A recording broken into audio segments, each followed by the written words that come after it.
Hello everyone, I'm Fazan from Talent Factory. In this video, I'll show you how to set up React Native on Windows for Android application development. We'll go through each step in order so that you can follow along easily. By the end, you'll have your app running on Android Emulator. So let's get started. One important thing that we are assuming that you don't have any dependencies already installed on your machine. So in this tutorial, we are setting up everything on a brand new Windows machine from scratch. Let's get started with our step 1 to install the dependencies. Alright, let's start by opening your web browser and searching for React Native. Select the first link that directs you to their official website. Once you're on the home page, click the Get Started button. From the left hand side menu, select Set up your environment. Here you'll find all steps to properly set up React Native on your system. The main dependencies for React Native are Node, Java or JDK, and Android Studio. There are two options to install the required dependencies. The first option is using Chocolatey, which is a package manager for Windows. It allows you to install dependencies like Node.js and Java using single command. This approach is faster and works well if you are comfortable using the command line. The second option is manual installation, where you download each dependency from its official website.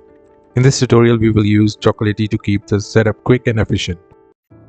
On Windows, to install Chocolatey, first ensure that you are using an administrative shell. So let's open the terminal. For this, right-click the Windows terminal and select the option as Run as Administrator. Okay, now the terminal is open. Let's make sure that our system has no Chocolatey already installed. So let's type Choco and press Enter. As you can see that there is no Chocolatey already installed, so it's giving an error. So let's go back to their website. To install Chocolatey, first step is to check the execution policy status. For this, we have to write get-execution policy and press enter. You can see that it is restricted. So let's update the execution policy status to all signed. Let's type set-execution policy space all signed. One important thing that I would like to mention here is that these commands are case sensitive. So please take care of case sensitivity. Let's go to the terminal window and write down this set execution policy command and press enter. Now let's verify the execution policy by writing down the get execution policy command once again. Okay, so as we can see that it is set to all signed. Now we are good to install the Chocolatey. Let's go to their website and copy the installation command by selecting the copy button. Let's go to the terminal once again and paste the installation command and hit enter. As you can see that installation has been started and it's now taking a little while. Okay, now installation has been completed. Let's now verify the installation of Chocolatey by going to the terminal and writing the Choco command once again. And now you can see that Chocolatey version 2.6.0 has been installed successfully on our machine. Now with the help of Chocolatey, let's install Node.js and OpenJDK. Okay, let's go to React Native website, setup section, and copy the installation command. And let's open the terminal using administrative privileges by right-clicking and selecting Run as Administrator. And let's paste the command here, the installation command that will install the Node.js and OpenJDK. Installation for Node.js has started. This will take a little while, so let's fast forward the video. Okay, now installation for Node.js has completed. After Node.js, OpenJDK will install. Okay, now the installation for OpenJDK has also been completed. So let's now verify the installation of both by opening the new terminal window. Now let's type node space -v to check the version of the node that has been installed. And then type java space --version to check the version of the OpenJDK that has been installed. So this confirms that our installation for Node and JDK has been installed successfully on our machine. After that, we are going to check the environment variables that are created during the installation. For that, you have to open the start menu and then search for environment or env and select the edit the system environment variables option. A system properties dialog box will be open. From here, select the environment variables button This will open another dialog box.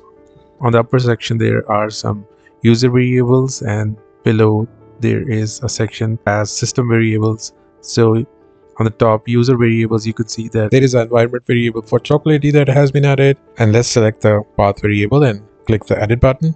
And there you can see that there is a path added for npm package manager. Let's close this dialog box. In the system variables section, one variable for Java as Java underscore home is present. Another variable for Chocolatey is also present here. Let's select the path variable here and click the edit button. In this window, you can see that there are paths added for Java JDK, Chocolatey, and Node.js. Okay, that is it for the environment variables. Let's close these dialog boxes and proceed towards installation of the Android Studio. Let's go to the React Native website and select the download and install Android Studio link. This will take us to their official website. And now from here, select the Android Studio download button. This will open a dialog box with terms and conditions.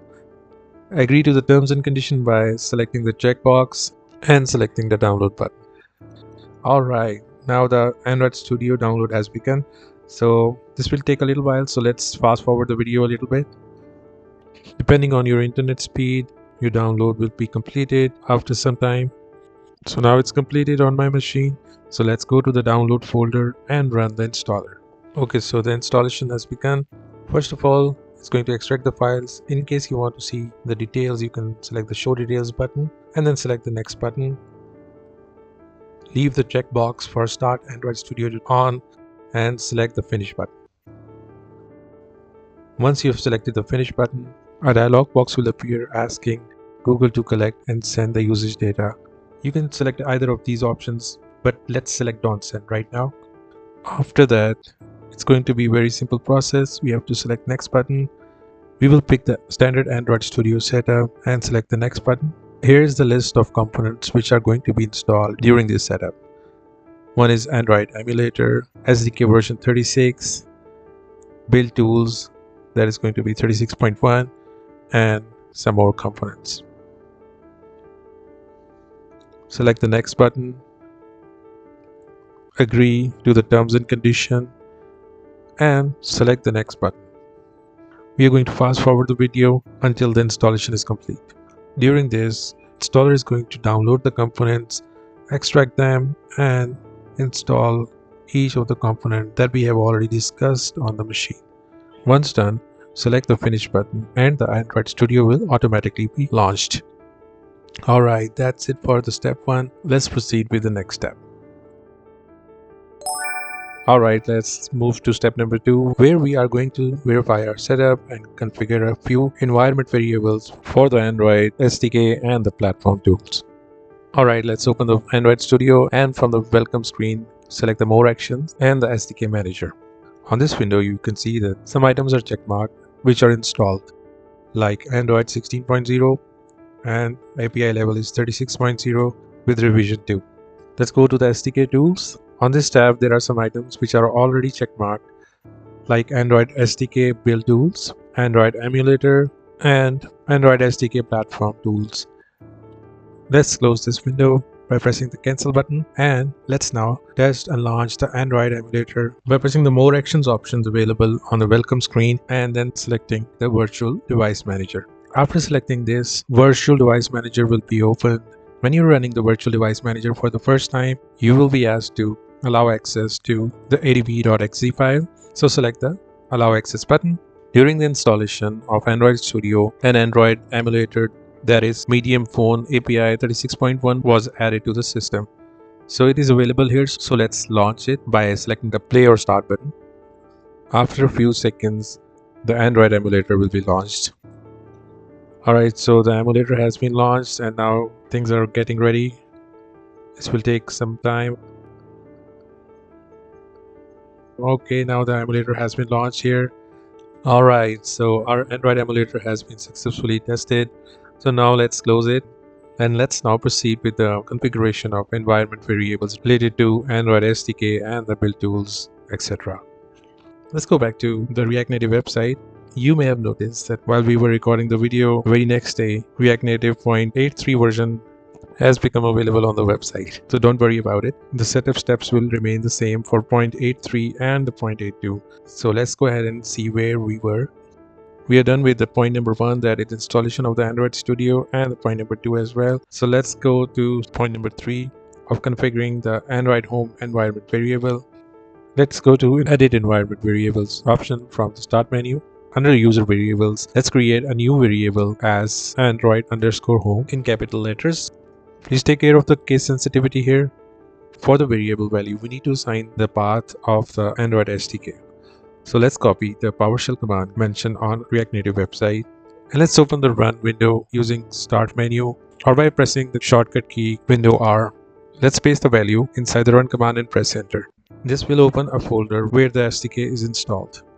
Let's copy the complete absolute path from the file explorer, and let's get back to the new variable window and paste the value of the variable here. Press the OK button, and from the environment variables window, press the OK button again.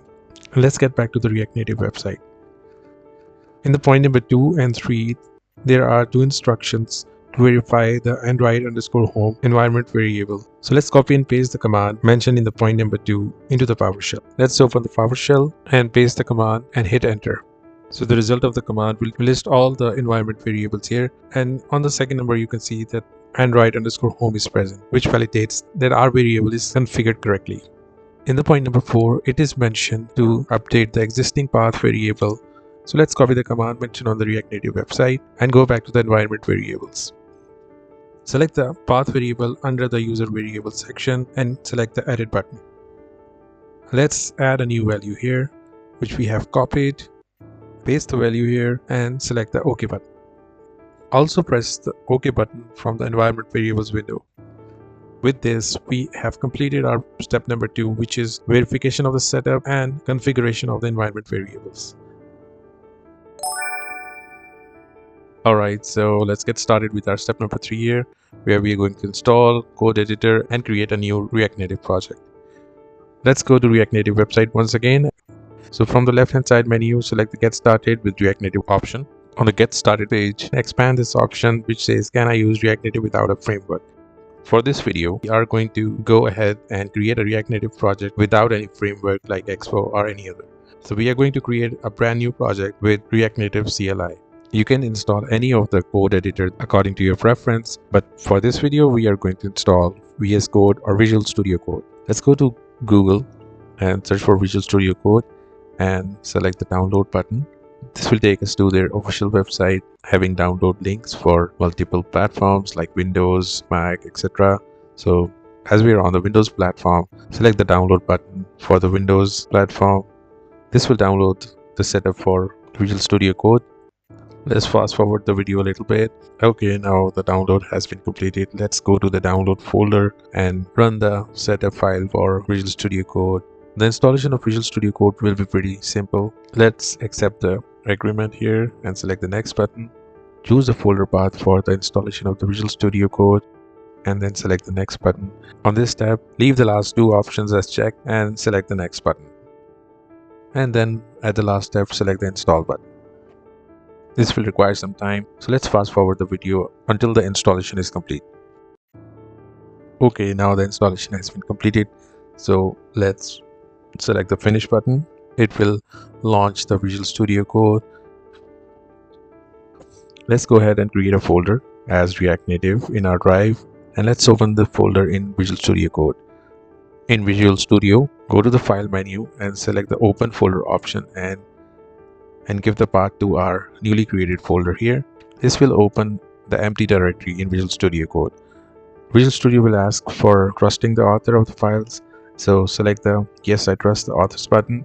Here in this directory, we are going to create a brand new React Native project using the command mentioned on React Native website. So let's copy the command to create a brand new project using React Native CLI. Let's go to Visual Studio Code and open a new terminal. For the first time, it will ask you to run the software from untrusted publisher.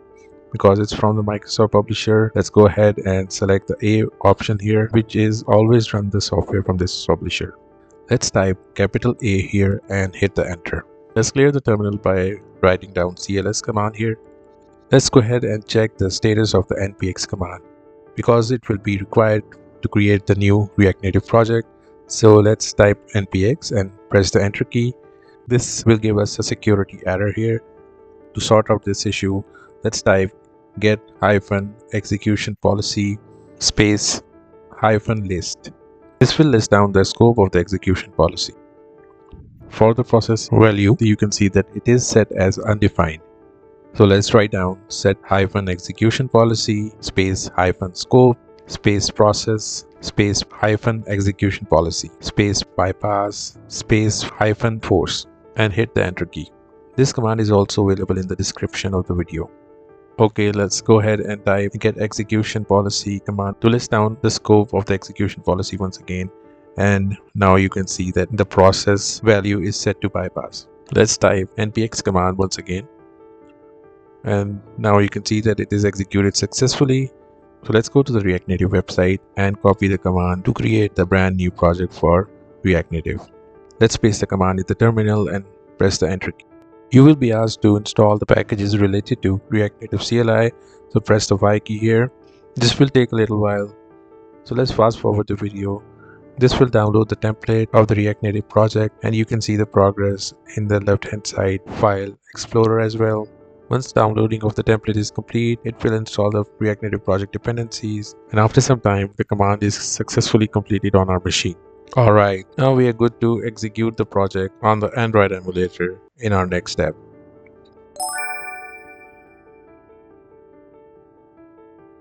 So let's proceed with our final step to run our first React Native app on Android emulator. On the React Native website, it is mentioned after your React Native project is successfully created, we have to start the Metro, that is a development server for React Native project. Before that, let's check a few things in our React Native project. In Visual Studio Code, in the File Explorer, you can see a node_modules folder is present, which has all the dependencies related to React Native project that are already installed. Let's also open the package.json file. That is a very important file. And in this file, you can see that the React Native 0.83.0 is mentioned here. In the terminal, you can see that currently we are present inside React Native folder. In order to run our first React Native project, that is awesome project, we have to go inside its respective folder. So let's type cd space awesome project and hit enter. Now we are in our project folder. Let's type npm start. For the first time, you will be asked to allow the Node.js execution on Windows. So let's click the allow access button. And now you can see that our Metro has been started successfully. So let's close the command by pressing the Ctrl+C shortcut key and go to the React Native website. And let's run the command mentioned in step number 3. That is npm space run space Android. Let's run the command in the terminal. After running the command, our Metro bundler and Android emulator will be launched. As this is going to be the first execution, it will require some time to download the required dependencies related to Gradle. So let's fast forward the video a little bit until our app is compiled and launched in the Android emulator. Alright, our React Native app is successfully compiled and launched on the Android emulator, and that is it. Our app is running on Android emulator. Your React Native Android setup is complete on Windows and you are ready to start building the Android apps. That brings us to the end of this video. If you found it helpful, please like the video and subscribe to the channel. Thank you for watching and I'll see you in the next one.